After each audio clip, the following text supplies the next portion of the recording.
It's July 8th, 2018. You're listening to Fancy Ramen. I'm Neil. And I'm Scott. Today we are without Cookie. We wish him all the best. I think he's traveling right now. Yeah, I don't remember where to, though. Hopefully it's a vacation, whatever it is. It must be nice going on vacations, even if he's not traveling for vacation. That's what I have in my head as his trip right now.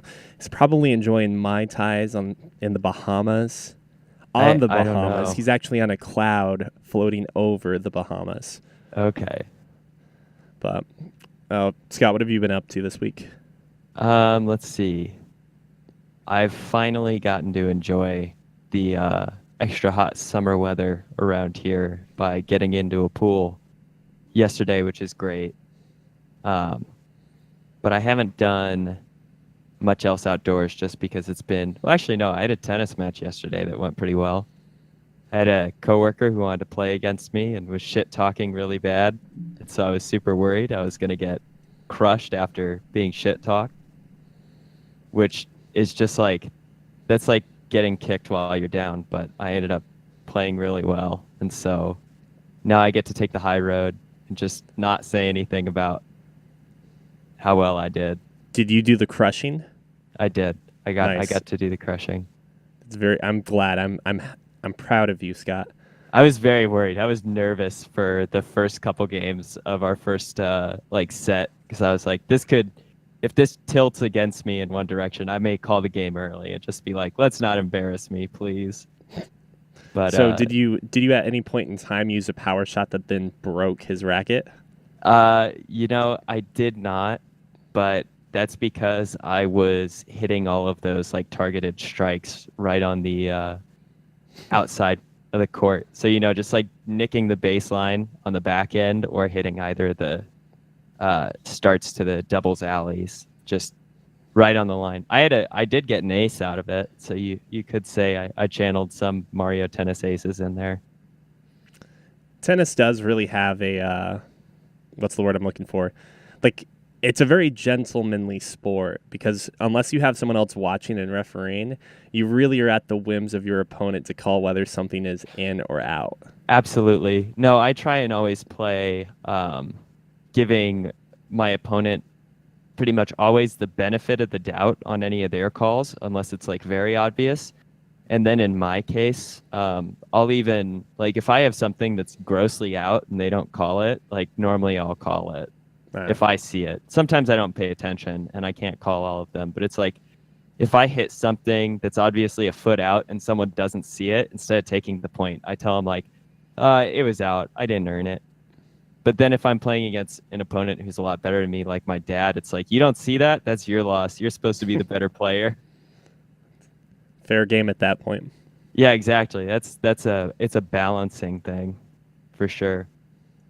But I don't know. Besides kind of just doing some random stuff outdoors, I've been finishing up on a anime that you recommended to me a little while ago called Hinamatsuri. And I think you described it as pretty much Mob Psycho without the plot. And that might honestly be pretty generous to Mob Psycho because I think it's got a lot of these very funny like B plot and C plot storylines that they do in it. And overall, it's just an incredibly funny and like very interesting show. It balances between like laugh out loud humor and some like more heartfelt and touching moments. Yeah, So it's definitely. it's got a really like, and the cast of characters is fun too. They're all very, very diverse. And a lot of other comedy animes that I like are kind of the interactions of all of these character types. But in this show, honestly, if I just watch an arc where like one character is doing the majority of the screen time, I think their personality alone normally makes it very funny. When I'm watching and reading Hinamatsuri, it's funny because at times I find myself thinking that Hina, the titular character, I guess, in some It's the sense, least important.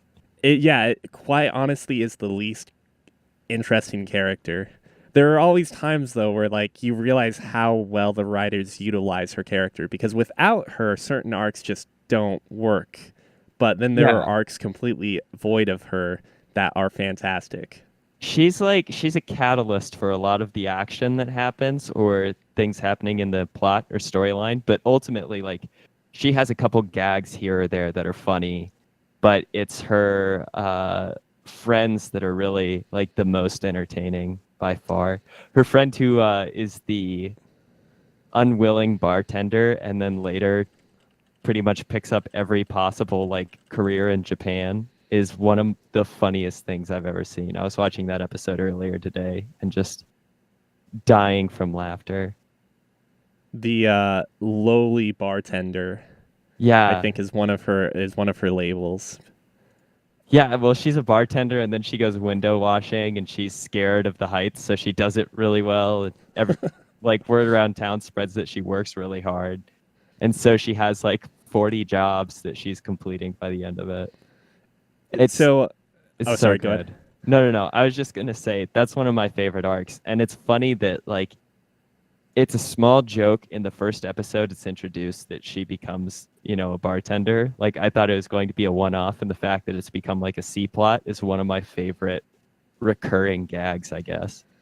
And it's great too because the it's maybe one of the last episodes before the season finale or whatever, where she gets her mother involved to also try and To save try and herself help from this her. life she's created. The interactions between her and her mother also looks identical to her in terms of age, even Yeah, though she's probably 40. I thought that was her sister at first. Uh, the only regret I have about the anime is that it stops right before things I think get even better in the manga because I mean I don't think you can really spoil this aside from just naming out the jokes or spilling out the jokes. Yeah, But Hinamatsuri takes place when the all of the children characters are in junior high, like they're 14 around there. yeah, And after the time jump happens, where one of the espers from the future ends up training at like this kung fu or karate dojo before moving to Japan, is what we are told at least. That time jump actually skips 3 or 4 years, so all of the characters are now in high school. mm-hmm. So Hina is now like not even rebellious, but just like such an apathetic teenager who only cares about playing net games. Which And is almost what she is throughout the second half of this show, anyway. yeah, but like at this point now, she's got. I guess it's just like it seems more fitting that she's now a cool quote unquote teenager Yeah. with more independence from Nita. Anzu, it just occurred to me, Anzu, I don't think ever goes to school, No, but she's homeless and then she just starts working in the Chinese restaurant. And Anzu being homeless and so like she's her arc is so much fun because it is very touching and like it's sympathetic and can be pretty melancholy at times. But she is hilarious when she's just especially when she's interacting with Hitomi. Like she shows her 5,000 yen to surprise her and Hitomi doesn't know how to react because like she's currently renting out a 150,000 yen apartment, and so she's completely nonplussed by it. And that wait, what's the name of the blonde haired character again? Anzu. Anzu, yeah, Anzu, that's right. And so Anzu's like, can't you see it's 5,000 yen? It's a lot of money. You have no idea how many cup ramen I can buy with this kind of quote. And, Hitomi's just like, oh, I was so stunned. I didn't even realize how much it was. Wow. Yeah. And then they go to the horse races. And then she bets it all. Yeah. Oh my gosh. That's the other thing, too. I thought that was a great bit that Hitomi mentions that she's like, has there ever been an adult that I can trust? And then it flashes up pretty much all of the adult characters that are used as gags in the show. And she's like, no, there's never been a single adult that I can depend on. Okay, so just to give you a taste of what happens after the time jump, Hitomi, like, if you were Hitomi and you were basically compelled to work this crazy, like, probably 40 or probably more than that within Yeah, like a it's probably cartoony like an standpoint 80-hour work week. on Yeah. top of school. And do you think you would spend any of that time bartending at that point? Probably not. So No. she ends up, and she's working at offices, and you saw like how well she performed at offices, so you can kind Yeah. of let your imagination run wild there. And let's just say to finally top it off, I'm just gonna kind of give this away because the reveal is not really the important part. It's what happens Okay. afterwards. Her Okay. father ends up moving back to Tokyo or wherever they live Uh-huh. and starts working under her. So so she has to conceal her identity so her father does not know it's her. So she's an executive at his company at that point or something. Yes. That's so good. It's great. The other thing that Hinamatsuri does really well is that like it kind of takes the trope that if people just used logic or reason, they could solve all of these problems. Yeah. And like they never do it. Like Nita is constantly thinking to himself, "Man, it'd be so much better to have Anzu as my daughter." But like, Yeah. what is actually keeping him from like Yeah, what's stopping adopting him from her? trading them? Yeah. Oh, it's so good. The miscommunication between him and Hina are probably the best Hina jokes. Like when she sets up a surprise party that looks like it's a funeral offering. Like and she bursts out of the coffin. yeah. And I mean she doesn't even burst out. She just like slowly exits and then says boo for the surprise. Like they her low energy humor is really good, and I feel like it's actually hard to take low energy characters and make really good gags out of them because you have to have like for the rest of these characters in the comedy, they're doing something that is like erratic or surprising or with some sort of high energy, where Hina is the exact opposite, where it's just like everything she does that's funny is like a really uh it's a failed attempt of some sort at something very basic that everyone else can do. And they somehow find a way to make every single failure of that just seem incredibly funny and outrageous.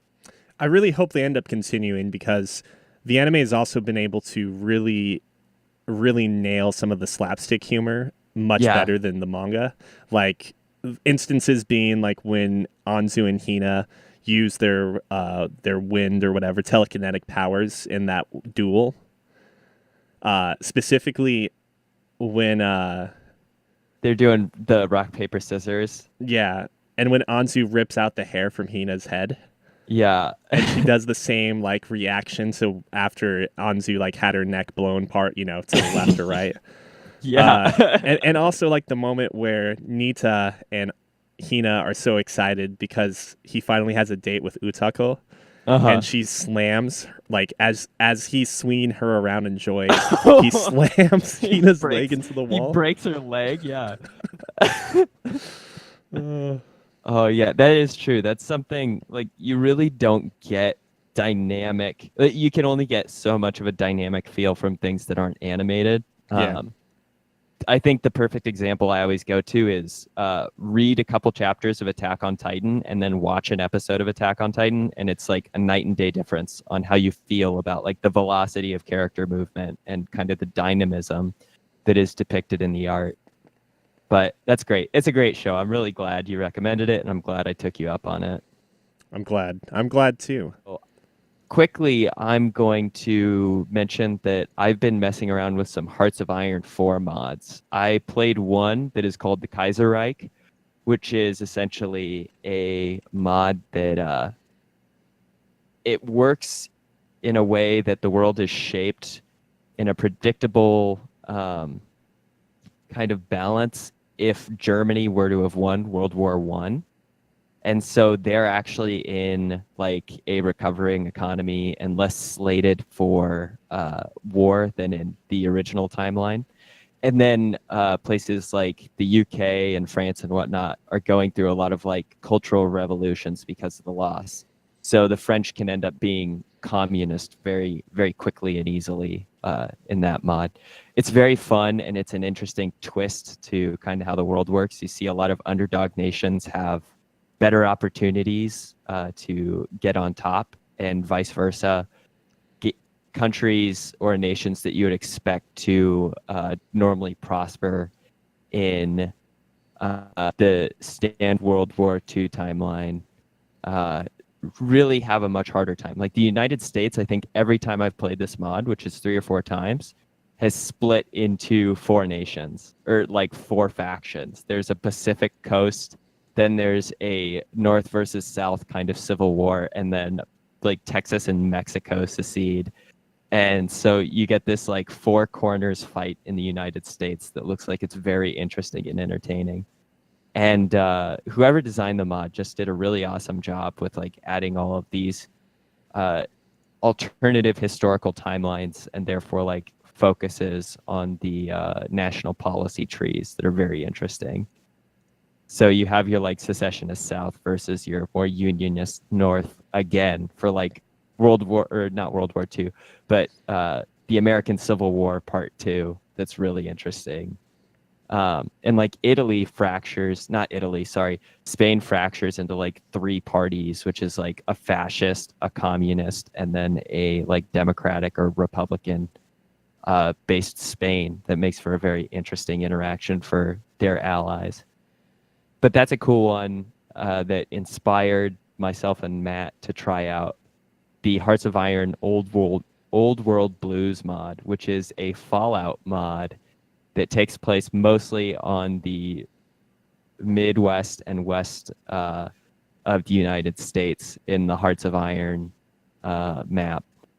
And it is super cool. It's a complete overhaul mod that essentially takes a lot of historical factions that have been mentioned in like Fallout and Fallout New Vegas lore, and essentially recreates kind of the potential historical events that can happen within the game's like scope of the California, Nevada area of New Vegas, but also Caesar's Legion or Kaiser's Legion, like progressing across the Midwest towards the West, taking over all of these smaller, like raider and tribal groups, and then the resurgence of the Brotherhood on the West Coast or the Enclave in New Reno and whatnot. And it's very cool because it changes also all of the units. Like I'm trying to play a Mr. House game right now where I don't use any infantry whatsoever and only build a massive army of robots.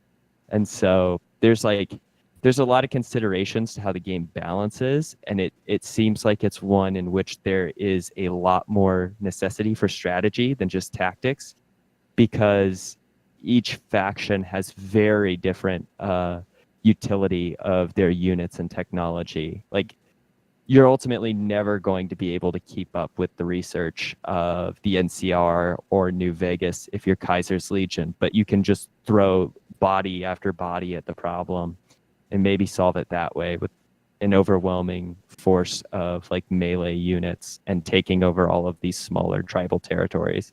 Well, if you're New Vegas, it's like if you play as Mr. House, your robots take a penalty anytime that they're not in New Vegas core territory.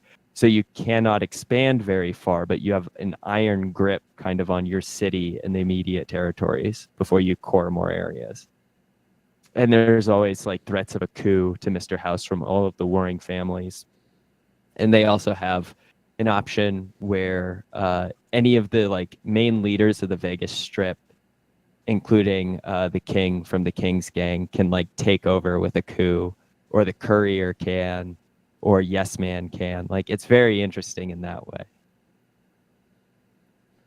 It's made me super nostalgic to play Fallout again, but I don't know if I can go back to a game that looks as old as it is, if not worse, even with some like facelift mods. But I forgot how much fun the political intrigue is of that era in the Fallout universe.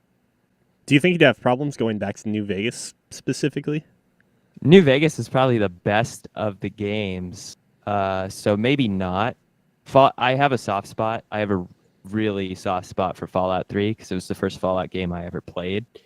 And so there are just some things that I find really endearing about it, even though I identify New Vegas as in general just a better made game. It had a lot of like gunplay, mechanical fixes that they added in, like being able to aim down sights that Fallout 3 severely lacked, but also just the dialogue options were a lot better. There was a greater diversity for you to use your skills, and there was, I think, a much more kind of branching pathway, both on the potential ways to solve missions, but just also how you interacted with characters throughout missions. It was much less of like choosing three paths and more of like there are six different like things that can happen during this time, during this window of this quest, that can all put you like back on track with a goal or divert you from it or give you a completely different outcome you weren't anticipating whatsoever. And so I could probably go back and play New Vegas. There's some fun character builds I'd like to try, but I just think the desert is so boring, which is like I'd rather take the gray kind of industrial blasé that was Washington D.C. as opposed to like the big sandy amber desert that is New Vegas. And I also hate cazadores, so there's that. If there's one thing I can say about Fallout 4 is that it had a pretty diverse location or setting. Like you could Yeah, walk in some places and it's completely green, and then you can go into like a waste zone or like a Fallout area. the yeah, the map making in Fallout 4 is actually, I think, the strongest thing about the game. Like they Yeah. did what Bethesda has always done really well, which is make interesting and diverse environments. And it's just it was the best show of that skill from their development team I had ever seen. Um, and the gunplay was good too. I'll never complain about them improving the gunplay in those games because the better it gets, the less you need VATS. And like VATS is a cool concept and idea, but I also think for Fallout 3, it was definitely added in because it would have been a much less fun game to play without using VATS because of I, how I poor of a shooter it was. I'd almost even say too that VATS is like, if you get rid of VATS though, I think you is that the sign of a whole new Fallout already, because that's Yeah, something carried so over from 1 and 2. I mean that's what they're gonna do in Fallout 76, right? Right. They're probably not gonna have VATS. And I agree that that really is going to change the core idea of the game because part of the idea of VATS, I think, is that if you really do want to play this like first person game a little bit more, like turn based strategy, VATS is the way that you do that. But it is hidden well enough, like as a system under the hood, that it can also be just like a small crutch or completely ignored depending on how you want to play the game. And the diversity of it and the accessibility that you can use it and change up how you use it at any point in time in the game is also something I really respect and appreciate about that. It goes back to our conversation earlier about like say balancing in Smash, where if there are elements that players who need a boost or a handicap can utilize that are something that can also be ignored completely by like higher skill level players, and yet they can coexist at the same time. Like that's really good game design. And so I'm a fan of VATS, and it will be interesting to see how 76 handles the fact that there will be no VATS whatsoever, and if their system is responsive enough to make it feel like you're not missing something by VATS being gone. I've been curious about what you could do in place of that, and I thought of things like having a short window automatic aim or lock on time. Or But just increasing hitbox sizes, like the hitbox for your arms and legs and whatnot are slightly larger than the actual character model implies. yeah, that makes me curious as to like, you would That's an easy imagine fix. you need to have body specific, body part or like appendage specific damage in Fallout 76. Absolutely. Yeah, if they don't add that, that's another like shame on them for not including something that's very popular in Fallout. Like you should be able to adapt to say a melee unit running up at you by shooting out the legs as a or I mean you could shoot their arms, sure, but the best way to deal with that threat is to like capitalize on removing their mobility, right? And if someone Right. has a gun in Fallout 3, Or I think in New Vegas you can shoot the gun to break it, but you can also shoot the arms to cripple their aim or something. Headshots do lots of damage, but they also mess with accuracy. Like, I really appreciate that every body part has a different effect to it or different impact in all of the Fallout games. And I assume they have to carry that forward. Like, it's in the spirit of the game, but it also makes great sense from a tactical point of view too. It's in Like the if spirit of the game, but it's also never applied to the character before in 3 and 4, right? Like, what do you mean? If can I can get the player character get shot in the legs in 3 and 4 and no longer be able to run? Yes, yes, they Really? can. Yes. So it's especially evident with the head. If you take a headshot and your head gets crippled, you will start to get like this reoccurring shell shock issue with your like first person view. Or I mean, if you're in third person, it still happens. But essentially, your screen starts to get like this white kind of blur to it that sporadically happens until you fix that crippled injury. And you also get like that shell shock ringing in your ears uh, when you have that screen flush. If you get shot in the legs, then your character can no longer sprint in Fallout 4. And I think for the other ones, like you do get your movement speed reduced. And you can even get like a limp kind of animation going on where the first person camera will like bob a little bit more. And I forget what happens for the arms. I think with the arms, like you have terrible sway aiming down sights after that point. And it may actually cause you to unequip your weapon. So there are consequences for that that already exist that I think would be great to have in 76 as ways that you can tactically neutralize your opponents, even if you don't have VATs. Like being able to place shots where you want them could be a very viable strategy, and hopefully is in the game. I got a little caught up in the Bethesda subreddit while we were talking, No, it's just because cool. Fall. Yeah, there's a part of me that finds the concept of Fallout 76 very, very interesting, but Yeah, there's a we part of shall me see. that finds it super interesting, but that part of me also has no like influence on whether I'll buy it or play it. It's like I'm excited to learn more about it and understand it better, but I don't feel like I'm sold on it at all because I am so like locked into this Fallout as a single player game mentality. Yeah, definitely. And I think that's okay. I think it's okay to like some games and say you may be doing something very inventive or different, but um, the reason why I appreciate Fallout is because it's a great single player game, and I don't want it to occupy the space of a multiplayer game, no matter how good it is or bad. Leaving both opportunities open, just because it's not like that's not the itch that I want to scratch with that IP. Like there are other IPs that just have a stronger background in it already, so I feel more biased or um, like incentivized to play that type of game from them. Yeah, I can get that.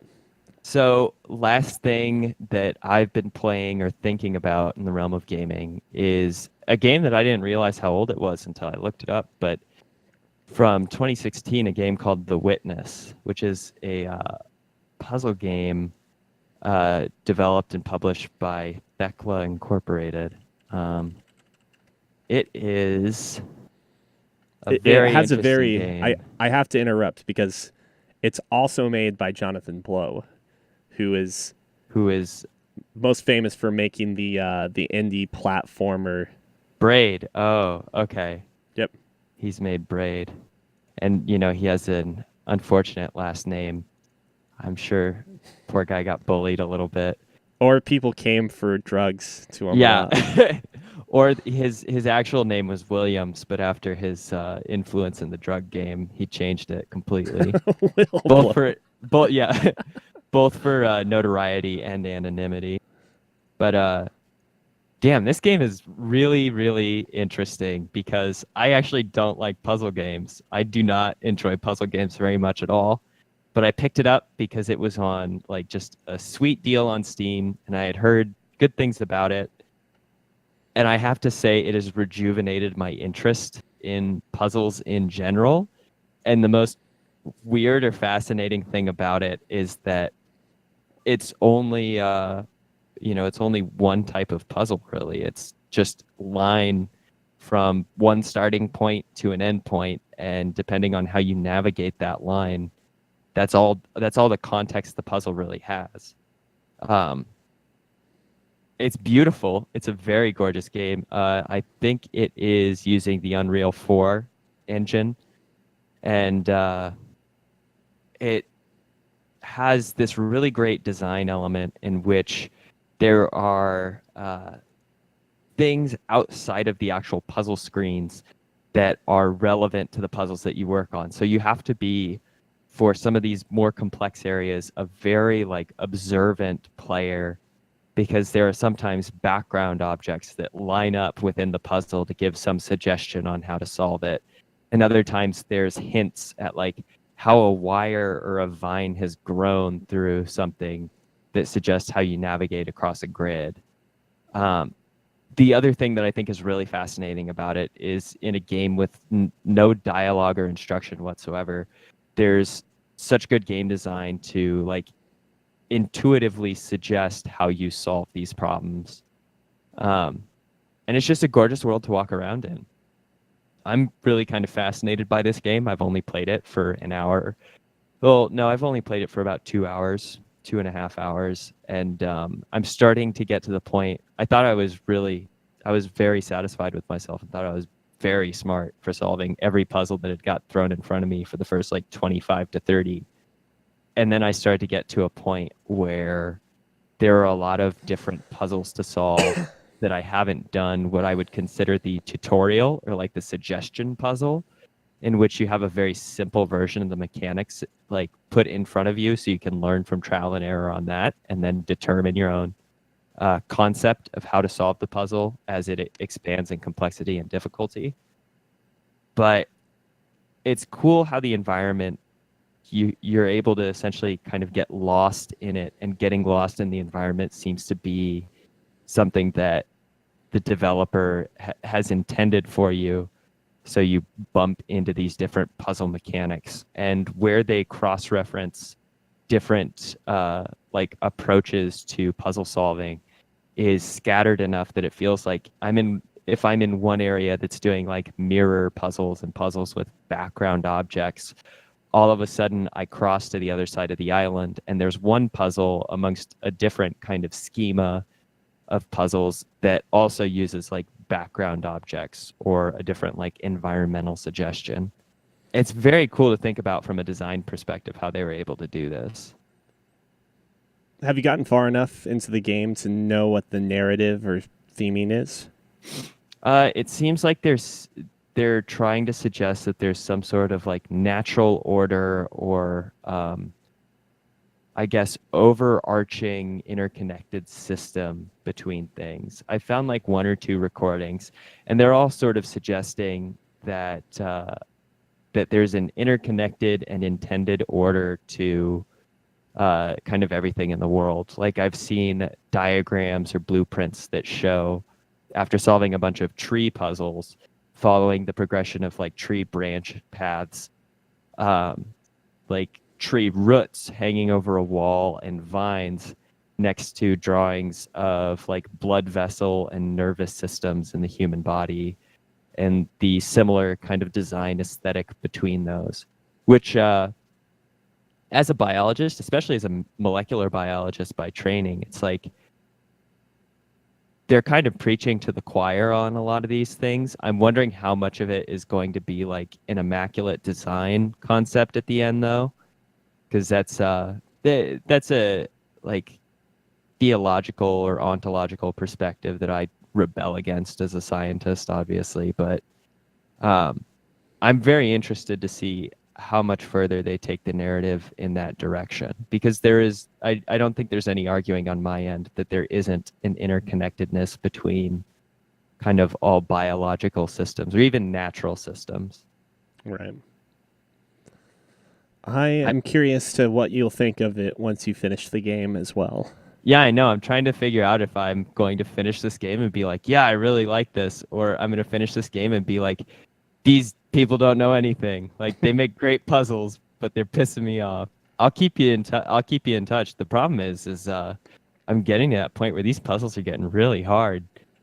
I And think are you playing them on PC? I am playing it on PC. I'm using a controller because it's a little bit easier for me to navigate with it. But that's the other thing too. This game has like directional movement and then essentially like an affirmative button with the A button and a like cancel button with the B button and then a sprint option and a move your line faster option. And it's like that's it. That's all of the controls. And there's something to be said about how good of a game or how enticing of a game you can make when you're essentially adding like two controls and two modifiers to it. And if it's able to keep my attention for 2.5 hours easy, like kudos to them. That's it. That's good game design. Needless to say, it was a really hot day and it was hot in my apartment. And I wanted to jump into a pool and I ended up hanging around like an extra 35 to 45 minutes at my apartment because I was so hooked on some of these puzzles. Like I had to get to a stopping point that felt comfortable before I did the thing that I thought I wanted to do beforehand. It's like I want to keep playing. Or I mean, I want to go out and have a productive life, but I have to keep playing this game instead. Yeah, absolutely. That is exactly kind of how it is. Um, Pretty game. Awesome puzzles. The I the soundtrack or the audio work is just subtle enough that I haven't really thought about it very much as I've played the game. So the only complaint I have is there are some puzzles that if you fail at them on the first time, they make you go back and do the old puzzle, but you can see all the work of your old puzzle. So it's just like, oh, I just have to trace this line I just did. And it seems stupid and redundant. Like I don't like that element to it. The only other complaint I have while I'm getting to nag about this game a little bit is there's one puzzle type in which you're essentially using two lines. Like you source a line and then on one end of the grid or map, and then on the other end, there's another line that mirrors your actions. And at the more advanced difficulties, the other line is invisible. So you have to essentially consider the path that it's taking without actually seeing the action. And if that like reasserts itself somewhere else, I'm very curious on how they're exactly going to suggest that that's the case. Because I could see myself doing a lot of puzzles on accident, not knowing that, and then wasting a lot of time. Now I'm done. Uh, I've had a pretty busy week aside from work. It was 4th of July, so happy 4th for all of those people that still have faith in the American way. Uh, Yeah. I'm sorry for being politically poignant again. I made donuts on the 4th, Oh, like from really? scratch, and it is maybe one of the worst decisions I could make in terms of my health, but Oh, but they are best. delicious. Yeah. I'm not really a huge donut guy, but when you have piping hot yeast bread or bread as opposed to bread without yeast, which I guess would be more of a cracker or a like a hard bread or something. Like Um, lavash. Excuse me. Is that a Jewish Uh, lavash? I don't know if lavash is Jewish, but let's see. It's unleavened flatbread, but I don't have, let's see, eaten all over the South Caucasus, Western Asia, Middle and East. yeah, Yeah. or also like Eastern Europe. So I don't know if it's necessarily uh, relevant to like the Jewish faith. It doesn't Yeah. look like it. I would say that it could potentially be a good pizza crust too. Yeah. So Oh man, I love lavash. I could eat my weight in it. But let's continue with your topping. yes, nothing beats yeast bread with like freshly fried yeast bread with freshly made glaze. So Sugar. that was exciting, and that's how I celebrated being American, eating lots of sugar and fat and butter. That sounds right. That Yeah, sounds just about right. didn't light a single firework. I know the true American passion is in our food and our junk food. I didn't Um, even see any. I didn't see any fireworks really because it doesn't get dark around here till like 10, 15, 10:30. being this far north. And I had to work the next day at 7, so it's like I went to bed before seeing any fireworks in the black sky. I'm assuming you heard fireworks while you were trying to sleep. Earplugs, man. Uh, I can't Yeah. sleep with earplugs, but I wish I It's could. it's very weird at first. I had to train myself to do it for a while, but I was in a noisy enough place that if I didn't, I wasn't going to sleep at all. Did you learn that from your last house or from It Omaha? was, yeah, I was back in Omaha. I was north of, uh, Blondo is north of Dodge, right? Yes. Yeah, I was north of Blondo in like Midtown area, and there were enough like sirens at night all the time that I had to have the earplugs in. Sirens for a good time, I'm sure. Yep. Nothing else. Uh, no, so that was my 4th of July. I didn't really do anything exciting aside from basically cooking and baking for like half the day. And the other thing that's kind of kept me tied up this week, and partly why podcasts are coming up pretty late, is I've had some computer issues lately, which this is like become old news with this particular tower. But I think I narrowed it down to the right thing. I guess I should start before I say that. I actually determined I had a computer problem from playing League of Legends since Earth is going on, and I think still going on for a couple more days. Uh, Hmm. but I was getting inexplainable lag when my ping was still like a consistent 30 milliseconds. Like I Okay. would I would be unable to move and for like a second at a time, unable to register anything. But I could see everything my teammates were doing, and then suddenly, suddenly my movement would come back, and I have a fucking fly in front of me. I'm not gonna hit it. Yeah, don't smack your mic. Uh, but so that drove, and then like immediately after quitting that game, I had League tell me that the installation was corrupt or something. So I Mm. was like, oh well, great. I do a repair on it. It takes an extremely long amount of time, and something prompts me to restart my computer. Uh, Upon restarting, it wasn't even logging into Windows, so I went down the familiar route of why is Windows not working?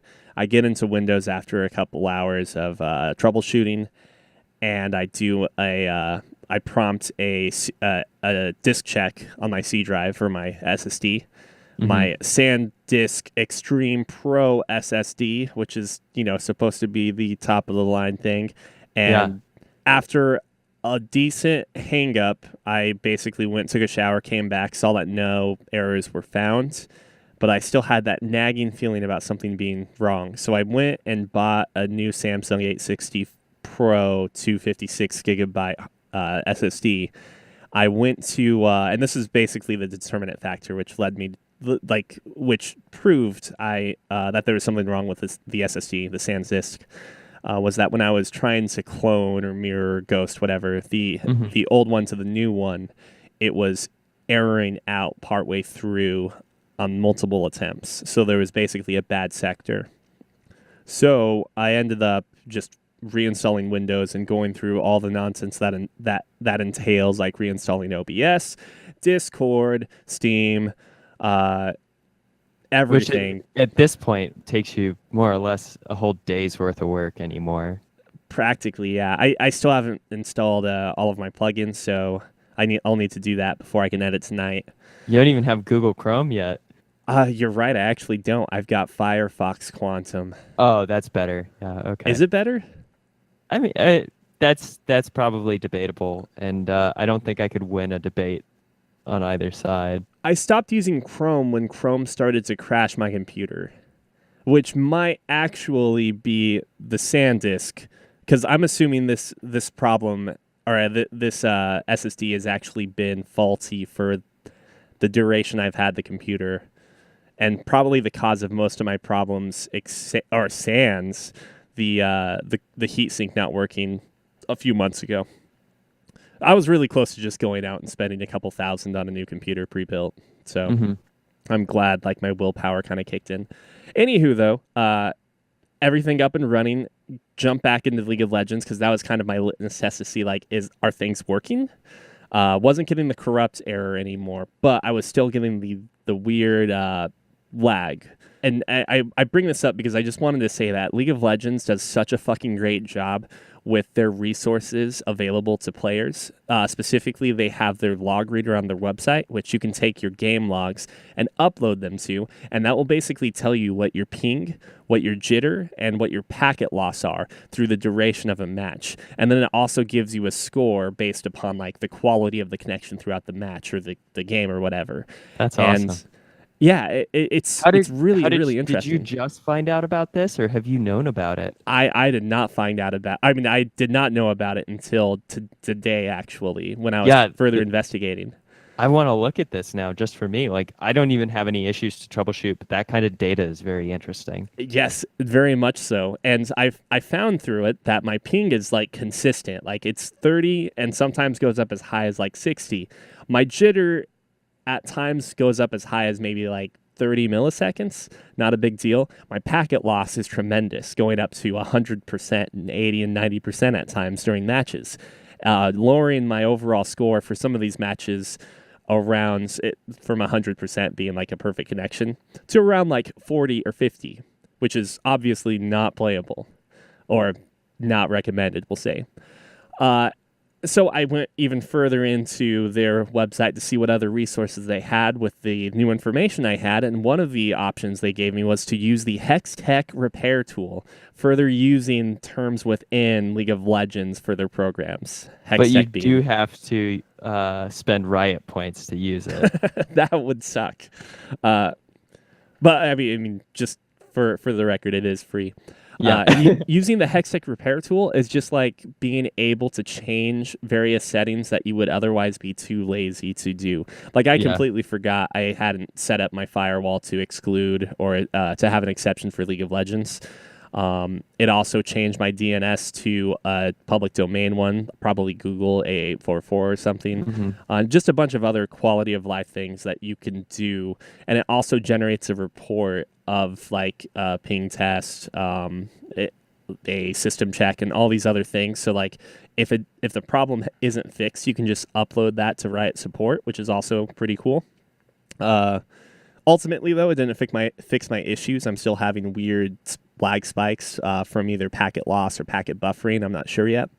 But I just wanted to say kudos because typically like game companies suck ass when it comes to support, and having these two utilities at your fingertips, as you put it too, not only really interesting but also extremely useful.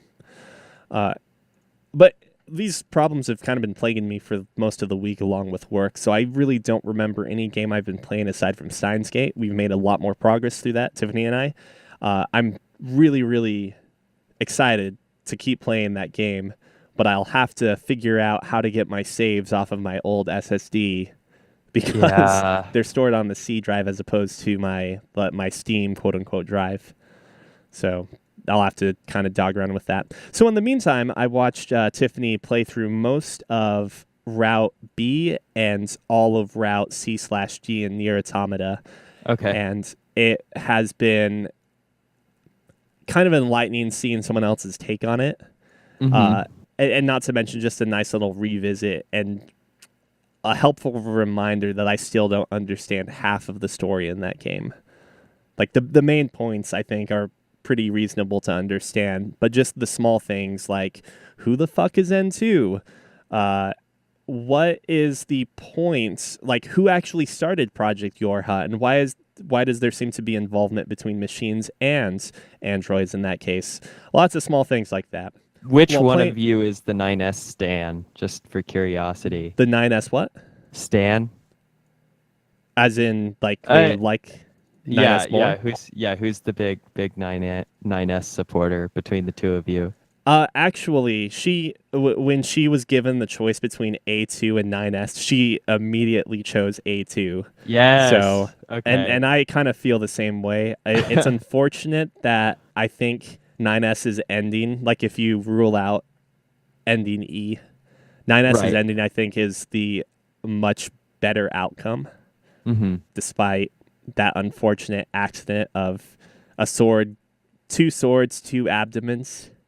Yeah. That that ending's kind of a bummer. I It's mean, a great game. leading up to the Nier text dump afterwards, the cutscene of 9S beating A2 is a major bummer Yeah. in a good way. I was thinking about this as I was watching this game and seeing it through like another set of eyes, because like Nier Automata is not without issue, but it really spurred up my topic for. Oh, actually, you know what? I want to actually put this topic on hold until Cookie's back because Okay. I'm interested in what he says. But to present it and to give people an idea of what next episode is going to be about, I'm Next curious. time on Fancy Ramen. Dun, dun. I'm curious as to what everyone's feelings are when it comes to evaluating a game's worth or whether like overall worth and comparing it to what the game's budget and production was like, because it becomes harder and harder for me as time goes on to evaluate how much I enjoyed and how much like acclaim I believe a game like Nier Automata deserves and a game like Breath of the Wild deserves. So we don't know like the actual budget for Breath of the Wild, but we do know that they said something like they needed to make, oh my It's gosh, what was probably it? huge. I mean, I imagine it's massive. The All budget right. for Breath of the Wild, like, I'm pulling it up. I know this is bad podcasting right now. yeah. But it Well, was some insane figure. Okay, yeah. So the the figure that Nintendo themselves released was that they would need to sell 2 million copies to break even on the development of Breath of oh the wow. Wild. Okay. So roughly like when you factor in all the math and so forth, Forbes was estimated around 100 to 120 million dollars. On In contrast, like again, we don't like companies usually do not disclaim or foreclose those matters of like what the budget is for particular games. But Near Automata, you can tell for several reasons that it's not necessarily AAA grade budget. It's not like the 80, 70 million that Horizon Zero Dawn had. Yeah. So if we just say every unit at $60 for 60 US dollars, and they need to sell, 2 million to break even, that means that that's $120 million that they'd be looking to earn off of that. And I imagine some of that is also marketing too, right? Yeah, some of it's But marketing, and I think it's also fair to argue, like, obviously, if the retail price for a game is $60 like USD, Nintendo's not making, 59.99 on that. Like right. they're making a lower number than that, but we can ballpark it at $120 million. Isn't that That's a crazy? budget. That is a budget. That's a movie budget. And so It's a cheap movie budget, I think, but it's next still a movie episode, budget. I guess we're going to probably talk about like the factors like budget and how they should influence, if at all, our personal values into games. Here's my preview. Budget does matter. Like I think how much is spent on a game matters on how I analyze it, and I can explain why next time. Next time on Fancy Ramen. If you have your own opinions, you can write into podcast@fancyramen.com. Cookie's gone, so I'm going to take his part. Oh, yeah. Please go ahead and leave us a review on Apple Podcasts or wherever you find your podcasts at. And while you're leaving that review, you should also turn to your left, turn to your right, and tell those two friends sitting on either side of you while you watch this that they should lean over and watch too, and maybe subscribe and check out our stuff. So that is episode 74 of Fancy Ramen. I'm Neil. And I'm Scott. And Cookie hopefully will be back very soon, relaxed I'm and refreshed Cookie. from his. Yeah. And that was Cookie. We'll see you guys next time.